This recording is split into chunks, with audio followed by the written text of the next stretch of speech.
Hello, and welcome to the Overlord podcast, brought to you by the Library of Nazarick.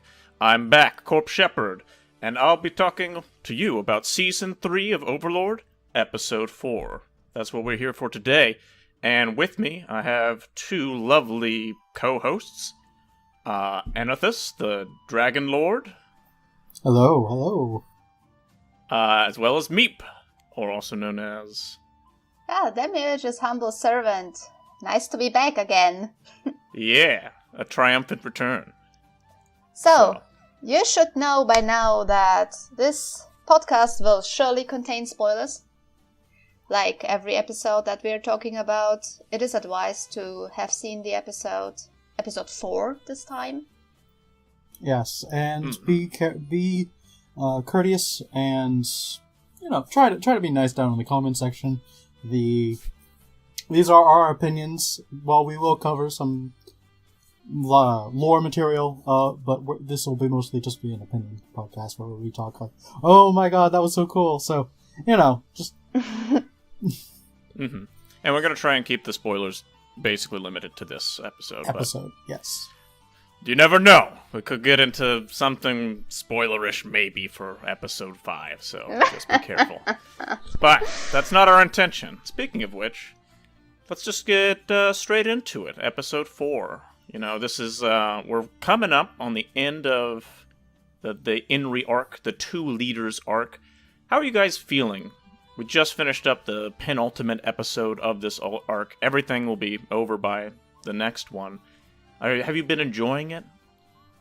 I've been having a lot of fun because this particular, as I mentioned last time I was on this podcast, this is my favorite part of Overlord, like out of all of them.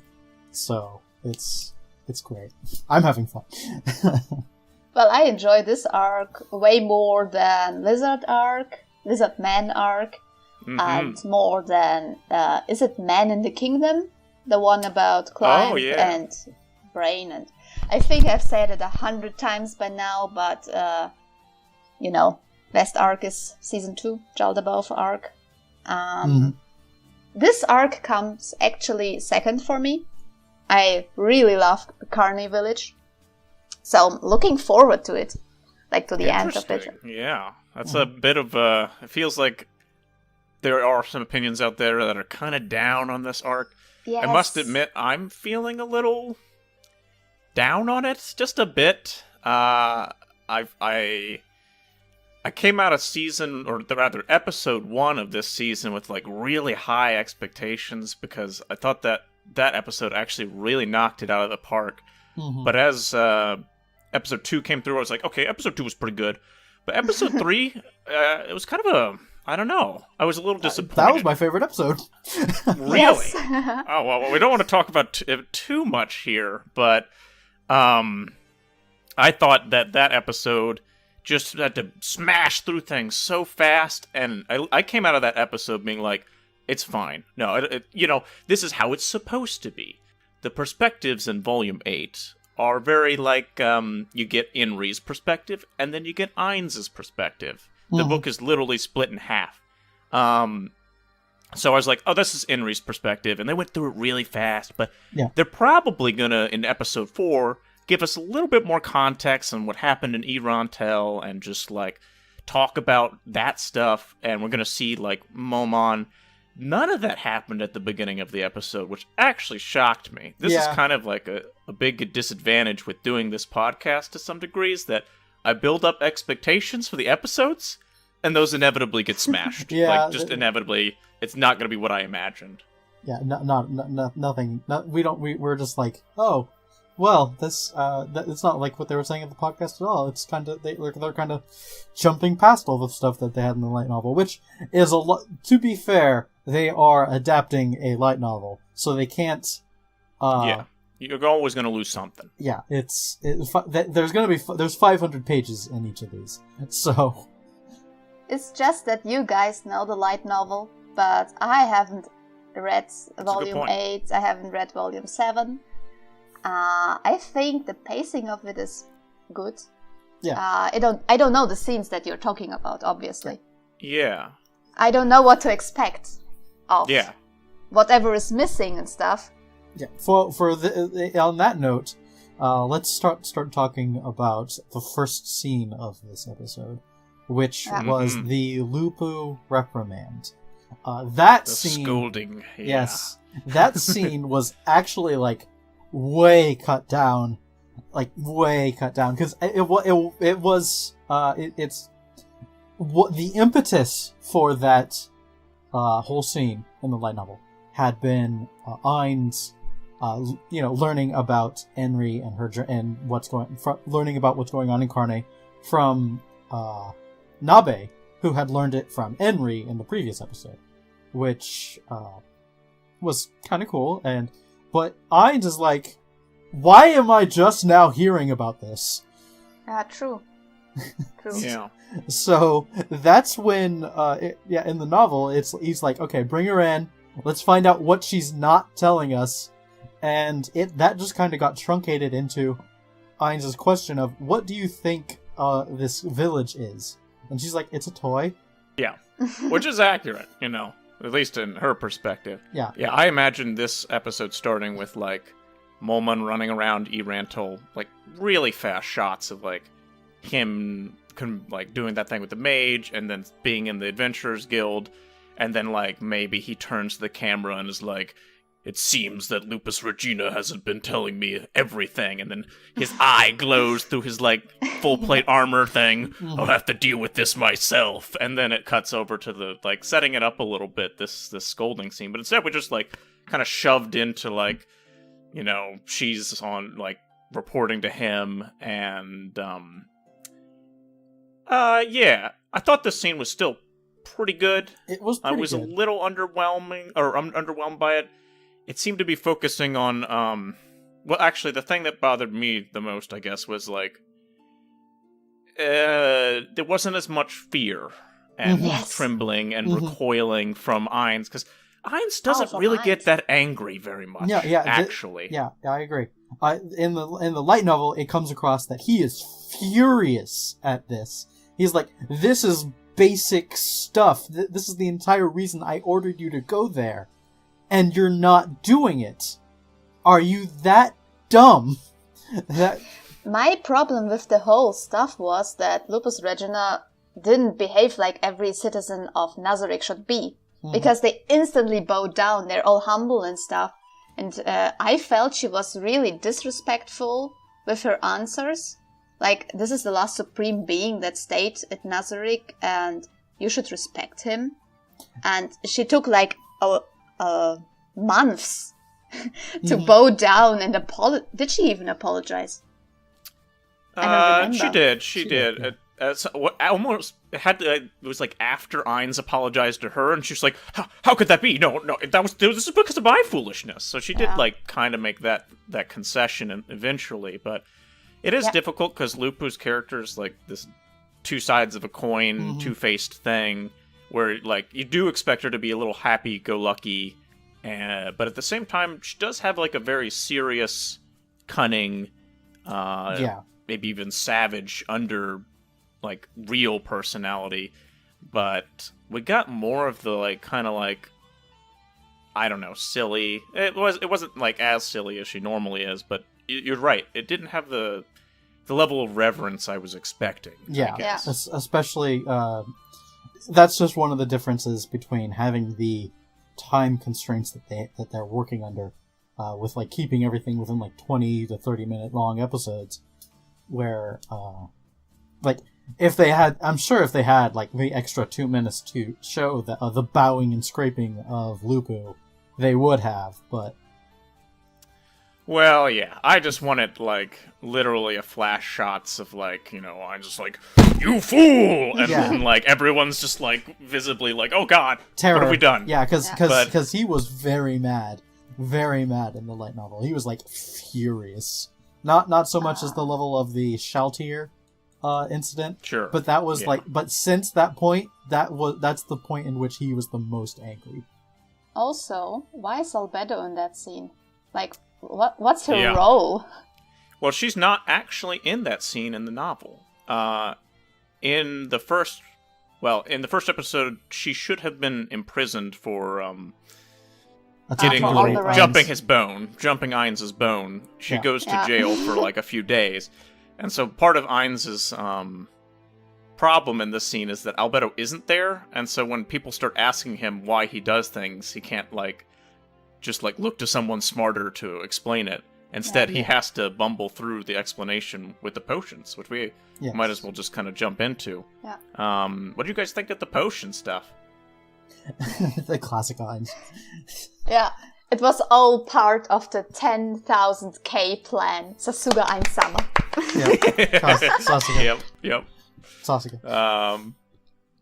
Yeah, I thought this was interesting. You know, they did a pretty good job with Ainz's bumbling here, of just being like, yes, it was Neferia. I needed a master alchemist. That was it. I did it on purpose. A good job with that. I did it on purpose. It was all planned. And Nabe, you are so stupid for thinking that I did it by accident. Who do you think I am? I am the supreme one. It was just, I was sitting there and smiling because the voice acting at this scene, it was also superior. Just this insecurity. Yeah, that was definitely a highlight of that episode. But did you guys? Something I thought was interesting, and I don't know. This is not something that's easy to speak to. Well, maybe this is interesting. Maybe you can give your perspective, particularly Meep. The potion thing. There was a long explanation about oh yeah, this is look at the 3 colors of the potion. We actually can't really produce the red potion that well anymore because we can't get materials from the world that we're from. I thought this was interesting because it was pointing out kind of a weakness in Nazarick. They can't craft things very well. They don't have crafters. They don't have a lot. And this is more in scenes that actually just aren't in this season in the anime, because Mare goes to the library and they talk about, we need to make scrolls, but we're having trouble making scrolls despite the masterful Demiurge's wonderful farms. yeah. And this was kind of trying to put that in there a little bit with potions. Do you guys think this actually conveyed that idea, or am I just reading into this a little too much? This is a difficult question. Part of what building off of what Shep was saying is there's an archlich in the library in the light novel with Mare going to into the library of Nazarick, and there's an archlich there that controls a horde of Overlord minions, like the same type of undead that Ainz is. He's an archlich, which is a lower form of undead, controlling higher forms of undead because he has more levels, and he's a master crafter. He's the master crafter of Nazarick, and he's the guy who's making all these mystic scrolls and such that Demi is bringing resources for. And we haven't been able to see that yet, or probably rather, never will, really. And probably never will, yeah, because it was in this book, where that was ending. Yeah, which is ending. That it was. So we're gonna just not be able to see this Pontifex character who was we might be able to see a shot of him in the background at some point, but when we see Mare, when we see Mare reading a book in episode 1 of the series or of the season, that's where he got that book from. It is from the library, because he's been going to the library to hang out with his new friend, the Lich.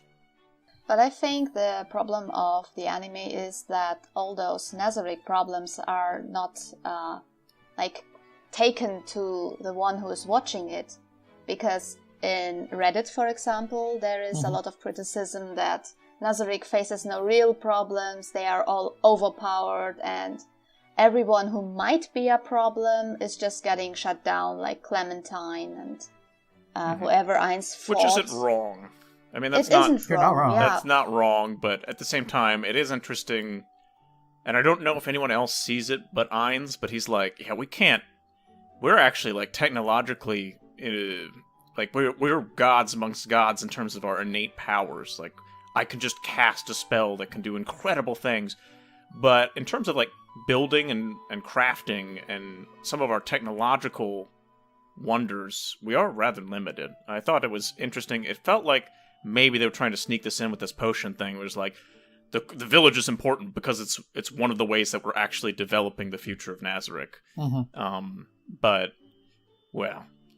Yeah, because... We spent a lot of time on this scene, so we might want to move forward, but I just want to say, this is a weird thing, but when Lupu gets smacked on the head by Nabe, that moment is excellent. Like, the outside, the voice acting talent of Lupus, she makes like the squealing of a small dog, which is actually pretty apt.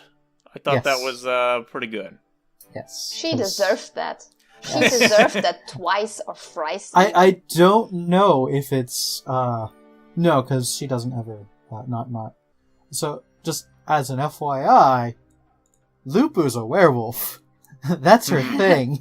That's what her monstrous race is. That's why she's a heteromorph like everybody else in Nazarick. She's a werewolf. So that yelp of a she dog. Got the bad dog. Yeah. Bad doggy. Bad dog treatment. Bad dog. All right. So next up, we got Aura and Ainz having a nice leisurely ride through the forest. How do you guys feel about this one? So maybe you remember when in episode 1 I was talking about Mare and Ainz, and that Mare will be Ainz's next waifu, like Mare best girl. Yeah. With this episode, I will take all of this, what I said, back and say, Aura, best girl. Who needs Sholtir and Albedo anyways? You have Aura for best girl 2018.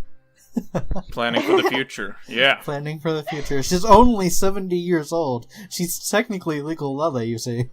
Yes. Yeah. Ainz did grab her hips.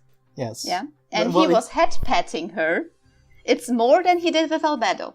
That's well, okay. He grabbed Albedo's boob. That first episode, yeah, there's some much heavier petting happening there, but yeah. He was confused coming into a new world. I mean, he had to test. Completely understandable. He had to test the lewd limiter. Because if he could lewd, then he wasn't in the game. Do not excuse him. Do not excuse him. Unfortunately, he did the limit break, so... Yeah. He immediately cooled down. I love this scene with Ainz and Aura. It was just too adorable. I thought it was a really good execution, just like Aura's steaming red face and flushed attitude. Kind of like a young daughter with her father, and he's talking about like her future as like, you're gonna eventually find a husband and be all happy, and she's thinking, I'm a married daddy. Yeah, well, I mean, it's like, is this what he wants? It's an honor. Yeah. Police coming in. Holy police, open the door. Yeah. Yes. This is a lolicon officer. Going back to the grabbing that he was doing, he was more like trying to like he was like patting her up and down to like check if she was like eating well, just how much fat is on your bones, and she interpreted that as like that was great. Well, he literally is like, were children always this small? And I actually was thinking about this, and I was like, actually, he's probably way taller now. Like, yes. But between when he was a real man in, quote, the real world, and now that he's a giant skeleton bone daddy, like, his perspective is probably like shifted, like, tall. a foot up or He's something. Like 8 feet well, tall. I think people were citing he's like 180 centimeters or...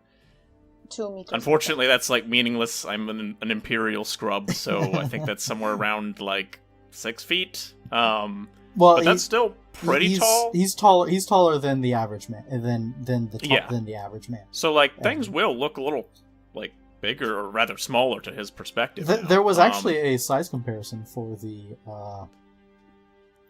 between the anime and the light novel, and like Ainz in the anime is about half a foot taller than he is in the light novel, because the shots. Oh, really? Yeah, because the shots are like he's more imposing that way. So I was going to say 180 centimeters compared to what it feels like he is in the anime is not big enough. Like, yeah, he feels like he's actually like quite taller. 7 foot tall. Like, he's over 2 meters easy, right? Like, I don't know. Yes. All right. Well, adorable scene. I wanted to point out a mistake which was really annoying, actually. Like, when he was talking about Hamsuke, or Hamsuke, Oh, that's true. they were referring to him as he, but this hamster is female. Yes. Uh-huh. Please note that down. This sub-mistake, no.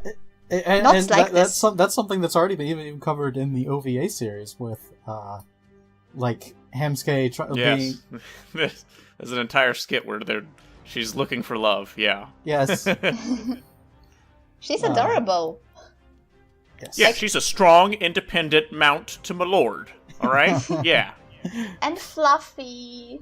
Yes. And beautiful. Yeah. And always running away from Shizu because she doesn't want to get... Yeah. All right. So let's swing into the next scene. We're approaching the cave of the giant in the east and the serpent of the west. Moving on from fluffy stuff to serious villain. more slimy and, I don't know, trolly stuff. Yes. Well, let's just jump right into that then. Like, what did you guys think of the visuals here? Because that's probably the place where you can have the most critique, I feel. Oh man, the animation and the design and this entire encounter. I just when I was going into that, I had an image in my head, when I was reading the light novel, and the actual anime blew that image out of the water. Like, really? Yeah, oh, okay. Like, it was like, okay, it's just a hole in the ground, and he just goes into this hole in the ground, and yes, it's a hole in the ground. But I guess I had not quite registered in my head when I was reading the book how big this hole would have to be for a troll gang to live in it. Mm-hmm. I'm like, yeah, oh right. So I did think more of like a confined cave system, but please go ahead. You say that there will be the most criticism for the CGI. You seem to have a lot of experience with CGI if you criticize it. Not really, no. I just thought my opinion on the visuals was... Actually, I thought they did a pretty good job with Guu. I didn't think this scene was that bad. I actually didn't think this scene was bad. The only problem I had, I kind of expected the ogres and the trolls to be like a little CGI-ish, but it didn't bother me that much. I thought the Serpent of the West looked a little too dopey. He just looked a little too just like, I don't know, a homeless guy with a serpent body for the lower body. I felt like there's like it's not fair. Sobin, he does the art for the novels, and he does these like ridiculous, extravagant, detailed pictures, and you could never really, if you were like, you'd have to increase the budget of this anime like 10 times over in order for like every scene to look like a piece of that, right? But the thing that bothered me is that the serpent just didn't look monstrous enough. Like, he just kind of looked like too much of a normal dude with the snake body. I think what they were trying to go with was that, like, his clothes are in tatters because he's had, in the light novel, he basically was a desiccated old man with a snake body. And I think that's what they were trying to go with here, but, yeah, well, I mean, the Sobin art actually does show him for the cover of Volume 8, and the two look similar. It's just, like, all the details, like, the, like, sort of gnarled up face, and he anything that would have given him a little bit more character and, like, monstrous presence was kind of just, I don't know, it was smoothed out, and then he just kind of looks like a guy. Standard I don't want to harp on it forever. You might be surprised, but when I saw him, he reminded me of Severus Snape from Harry Potter because of the hair. Yeah. And it's not. He's not as slick, I guess. But I'm talking more about the movies, especially the last ones where the Snape guy had like a washed hair, and I like Snape, so I like this Naga, this serpent. Well, they're both supposed to come off as old sages of the area, so that works.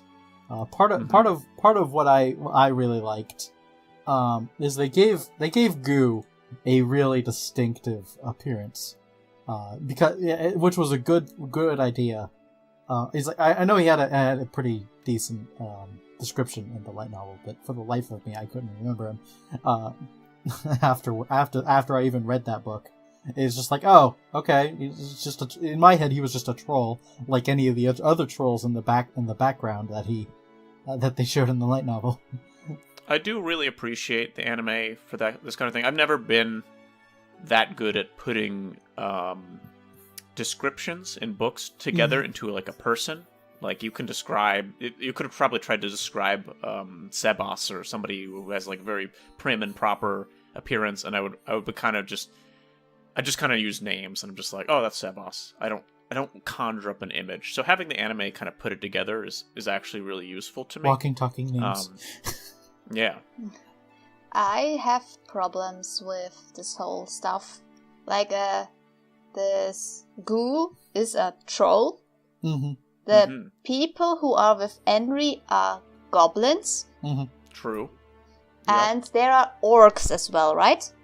There are Ogres, orcs, but yes. they're not in this book. They're not in this. And orcs are like, yeah, they're orcs. not. They're more like the stereotypical Japanese pigmen. Agu is He's a goblin. hobgoblin in theory, or rather, people. Did they actually cover this in the Agu, the little goblin in boy? the anime? Yeah, he's just a normal goblin. Right. He's just a little normal goblin. In the novel, they're like, he's way too smart for a normal goblin child. And then I think Jugim, the leader of the goblins, or rather, the sergeant of the goblins under Enri, is like, maybe he's a hobgoblin, because like he's real big smart for a kid, and he's kind of way too smart. Yeah. So yeah, but that is kind of the breakdown. Yeah. And Guu looks different from the other trolls because he's their leader, or just because He's they actually- wanted... He's just their A leader. war He's their- troll. He's like a different species of No, troll. he's not. I don't think. Is No, he? no, it's actually true. Or rather, this is what Ainz is speculating. It's only in the novel, but he's like, oh, this is probably like a war troll, or like... He talks about a little bit about how there are like many different types of trolls. You know, trolls that live in like aquatic environments, take on like aquatic traits. They're a very adaptive race. And he's like, oh, but this like troll is like real big and tough, and it looks like it's got a bunch of scars. I don't know how that happens with regeneration, actually, but True. and he's like, oh, I'm gonna dub this a war troll because it looks like it was built and has been just living its entire life fighting things. Like the environment it adapted to was the battlefield. Which I thought, you know, it's why Guu's stronger, I guess. Comparing Guu to the serpent, right? We saw them both fighting in this scene. Guu fighting against Ainz, and Aura fighting against Naga. Fighting. Well, Yeah. But how did you feel Guu about was that the scene? only one fighting. Well, you know, the Naga got a grappling constriction kind of thing. It's just that Aura didn't really give a shit. It's just like, yeah, I can't see. Go away. And that's actually I would like to actually point out something. During that fight, there's a lot of skills in use by both Ainz and Aura alike. You notice how Aura just doesn't care that the Naga has wrapped itself around her, and just acts like he's not even there. Brushing it off. That while she is physically stronger than him, as we've seen by her grabbing his esophagus and just pulling it down and holding him by his esophagus. Just being like, hey, remember who's in charge here. Yeah. That actually is an effect that she has in a constant effect from being a ranger called freedom of movement. Mm-hmm. Yeah. Which translates which also is shown on Sheltier during the when Ainz uses hold of during bone. the Ainz duel, yeah. Yes. It seems like I don't know if it's just like a high level thing, but like if you hit like a certain level, you're just gonna like pick up an item that's gonna give you freedom of movement. So it's like anything that would like snare you or root you or like just hold you in place just won't work. Well, in D&D, freedom of movement is actually one of the if you don't have that effect by like level 17, which would be about the level of the Pleiades maids, in like Overlord, you're going to get so much crowd control effects on you that it's not even fun. That's a good point too, because I remember when Intoma is fighting Blue Rose, the ninja girl, it could be Tia, it could be Tina, who knows, uses like a shadow jutsu and is like, I'll paralyze them, and then it just like, it doesn't really work because it gets broken immediately. Yeah. It just falls right off. It stalls her for like half a second, which is like kind of useful, but yeah. So like even the maids, the combat maids have some of that magic going on where it's like, they can't be stopped by these kind of like paralyzation effects. Yeah, you can't stop them when somebody's under this effect. You can't. If they want to move, they move. They just go. It just falls right off. This aura of despair that Ainz has, that he uses on the trolls. Yeah. Is that a paralyzing effect? It can be. Well, it's a fear effect mostly. Fear. Mm-hmm. Yeah, the novel describes it having 5 levels. Yes, like, and the 5th first level is is the lowest one is fear. Yes. The second and one, then, it just gets progressively worse. No, you go straight. It goes like fear, terror, confusion, insanity, and then finally the 5th one, which is what he uses here, is just like, it kills you. You die. You die of utter fear. The ultimate immobilization effect. All of them died. Yes, they're dead. Yeah, he just killed them all. He's like level 5, and everyone within 30 feet of him just drops dead. But the Naga didn't die. That's why he was like, Aura, drag him out of range. I'm gonna kill all these people. Now I understand.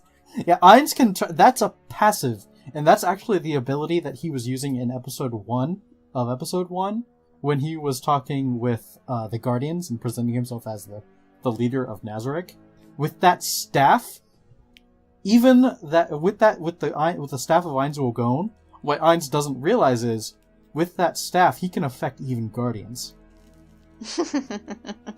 Yeah, he like accidentally activates his aura of despair, and they're like, oh my god, he's such a radiant, vicious Dark Lord, we must be even more loyal to him. And he's like, I don't know what I'm doing, I've just accidentally activated the aura, I'm sorry.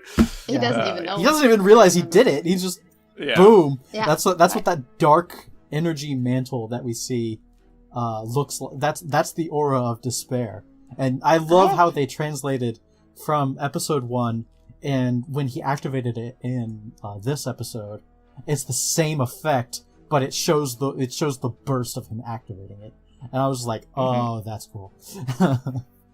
I have actually a second question, because Aura should have this passive effect where she can, with her scent, get all of the beasts like succumb to her.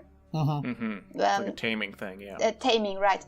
But why don't the Naga and the trolls like instantly fall for her? Actually, aren't they beasts? I let me cover this one, Chip, because this one's more related to like the inspiration of Overlord, as opposed to how like the typing system that we know of. There's not a lot of written about this, so you kind of have to just look to D&D, I think. Yeah, this is a D&D thing. In Overlord, there are 3 types of creatures, which is called the heteromorph, demi-human, and humanoid. But that is a fairly broad categorization system. And Dungeons & Dragons has the types of outsider, undead, dragon, aberration, which are like Cthulhu and monstrous, basically unnatural stuff, magical beasts, and animals, as well as oozes, which are like but I'm not going to get into all that. But basically what the difference is, Aura's natural passive control of beasts only applies to the animal and magical beast category. kind of creatures. So she could like passively control Hamske, but she wouldn't be able to passively control a monstrous humanoid like the Naga, or the giant like the troll. So, those are different. There are different creature types within the categorizations. Yeah, because like in Overlord, they basically just talk about humanoid, demi-human, and heteromorph. Those are just like the three categories, and you're like, well, where are beasts and magical beasts? Because we know Hamske is a magical beast. Well, Hamske would be a heteromorph because it's differently formed than a human. Whereas a demi-human... basically like... everything is a heteromorph. Unless you're a elf, dwarf, or something like the size and shape of a human. Yeah. You're a... Yeah. If you're a... some kind of offshoot of human shape, like a giant, you're a demi-human. So... That's kind of... The categorization is weird in Overlord. It works. So, talking about demi-humans, can I get to the last scene? Yeah, go ahead. Where I got my daily dose of demiurge. The foreshadowing. Sure. Yeah. I have 3 screenshots, 1 meme out of that. Thank you for that. It's made this whole episode for me complete. You know, like the daily joy of a servant. But how do you feel about it? Like this sudden cut off and wait for the next episode stuff. I think it's a good cliffhanger. Yeah. I don't have a lot to say about this, like, Demiurge and Ainz. They're reviewing a menu. How weird. It's a good foreshadowing. It's a nice cliffhanger. I don't have any idea what was it? Foie gras? Yes. I have no idea what that is. It's disgusting. Oh, really? Okay. Well, then, Demiurge is probably right. Then don't serve it to a kid. Yeah. Yeah, I thought this was good. I don't know. We can't really get into it without getting into spoilers, but yeah. I enjoyed this. Yeah, that scene was in the light novel. That particular scene was. It was actually like located near the start of the book, actually. So, everything is shifted around. Yeah, like this is probably the most in any season where the events have been moved around, or like Albedo was in scenes where she shouldn't be, just because she did things didn't happen quite. Like, I think this is actually a really interesting way of doing Volume 8 and Volume 7 and everything. It's created a chronological, easy to follow path that actually hasn't changed the story in any sort of meaningful, oh, this is terrible. It doesn't deviate significantly while still capturing all those points. And I actually think that's very commendable. I actually like it a lot. Yeah, that was So them shifting the book around a little bit. You lose a little bit. Volume 8, the novel, is you get the perspective of Enri, and then you get the perspective of Ainz, and they overlap, and you get a full picture of the story, right? Of what's going on. You get one side, you get the other side, they overlap a little in the middle, and you're like, oh, so that's what happened there. And we're not getting that quite as much here. Yeah, because it's a little bit more straightforward what Ainz is doing, as opposed to where in the light novel you kind of ascertain what Ainz's orders were with the troll and what he's doing.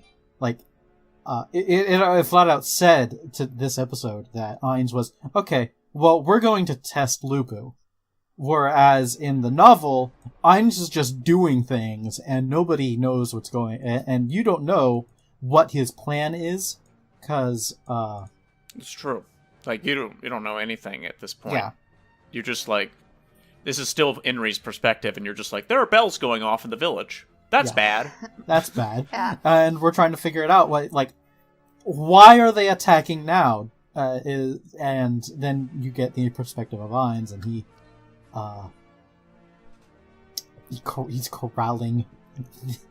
He's doing what he does, and there's one last thing I wanted to talk about with this episode, which was something that some people might have misconstrued by the context of the episode, especially if they're anime only, where Ainz reached to grab the magic sword that the troll was using, and it shrunk. Mm-hmm. Yeah, that is not a property that Ainz activated. That's not like a spell that he did. That's just a property of magic items in the Yggdrasil and New World, where if you pick up a magic item, it will shrink or grow to match the user.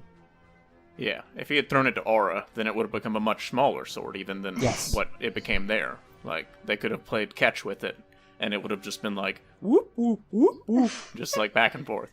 From a dagger to a sword, back to a dagger. Yeah, basically. Well, it would have been a dagger to... It would have been a big sword for Aura, but, at that point it's like kind of a dagger for him. Yeah, at that point, yeah. It always goes to the proper size for that type of weapon or armor for the person who's using it, which I find is hilarious, because... Mm-hmm. So how'd you guys feel about the episode? Yeah. Just what I was aiming at to say, because you're always saying that the chronology is different and that you are surprised of how it will be going and stuff, but I'm watching a lot of anime, and following this story, I feel it is complete. Just somehow, sometimes I have problems with different... Like confusion, confusion, or just reactions of people, in the anime. And in real life people as well, but, criticism. But the story is logically for me right now. There is not much jumping around, it's just telling this story of Enri and Carney Village, a bit of Ainz, a bit of Studio Madhouse in it, like the little hints. I'm glad that I didn't read the light novels, so I'm not confused. I actually do have a question for you, Meep. In regards to what you think is going to happen in the next episode, with the ringing of the bells, what do you think? What do you think is going to happen, in general? Well, you're not asking anime only. I'm spending a lot of time with spoilers and people who are spoiling. And I have seen the preview for episode 5, which came out today. Mm-hmm. Yeah. That's true. Do you want an honest answer or the spoiled answer? Before you saw the preview, did you have any thoughts, or have you thought about it much? I'm curious. Okay, just judging by the cliffhanger at the end, then. Mm-hmm. Ainz, was talking about inviting someone, and it was about a child. And the only child here is Nemu, Enri's sister. Mm-hmm. Why would she think that she would be attacked if there wouldn't be an actual attack later? This was foreshadowing. They have this this shopping of weapons. There is a second thought behind that. I'm watching a lot of anime. I tell you, I see those things, and I think there will be a good battle. That maybe some people of the village die, but the problem is that we don't really know the people of the village, so probably it's not that important. But Enfiria, Enri, and Nemu probably will go to Nazarick. Yeah. Okay. And interesting. Do you think they'll stay there? No. Because Enfiria... No, Ainz was mentioning that he didn't take Enfiria to Nazarick because he doesn't want to force him to do the potions and this whole experiment thing, but he wants them to do it on their own reason, for their own motivation and stuff. I can imagine that they maybe stay like the lizard men in their own region. Yeah, okay. But I'm not the writer. I'm not Studio Madhouse. I'll see. All right. No, I'm actually pretty impressed. I mean, you have a lot more insight than a pure, untainted, unsoiled anime only. But still. Yeah, that doesn't even consider story structure. Well, that is. I think that there's a lot of good points there. Where if you just read what's been happening in the past few episodes, it has been building. It has been building towards a certain conclusion. Yeah. So, yes. Yeah, and that's what I love about Overlord. It always builds towards an actual plot, as opposed to some isekai series where they're just like, oh yeah, we're just going around doing things, and the protagonist is overpowered. All right. Well, we're going pretty late, so let's just a couple more things, and then we'll wrap it up.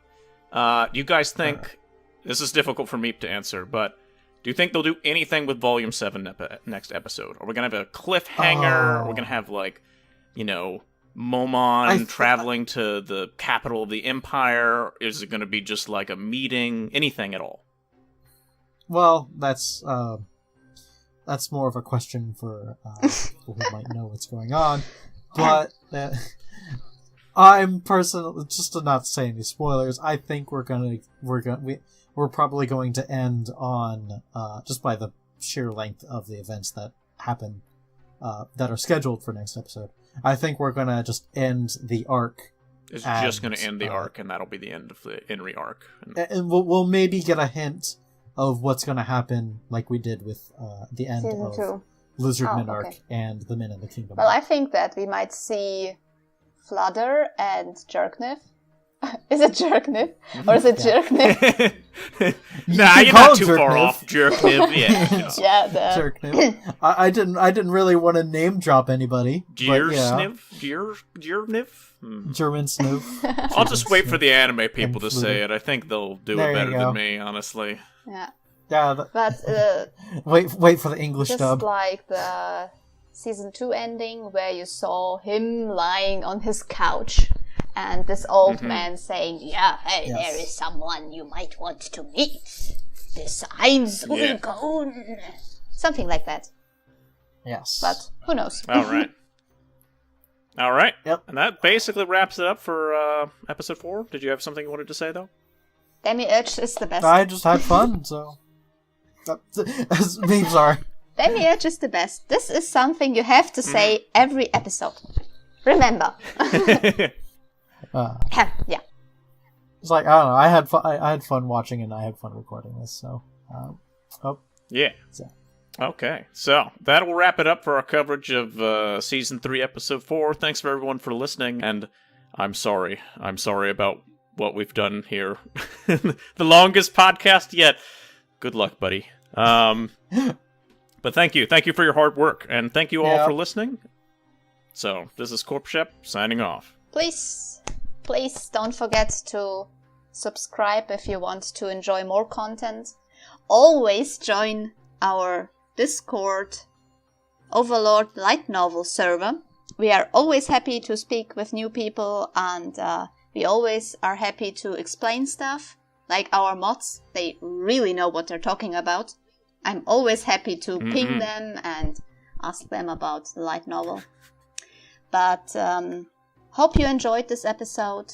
See you maybe next time, but goodbye. Bye-bye. We're just going to see you later. Goodbye.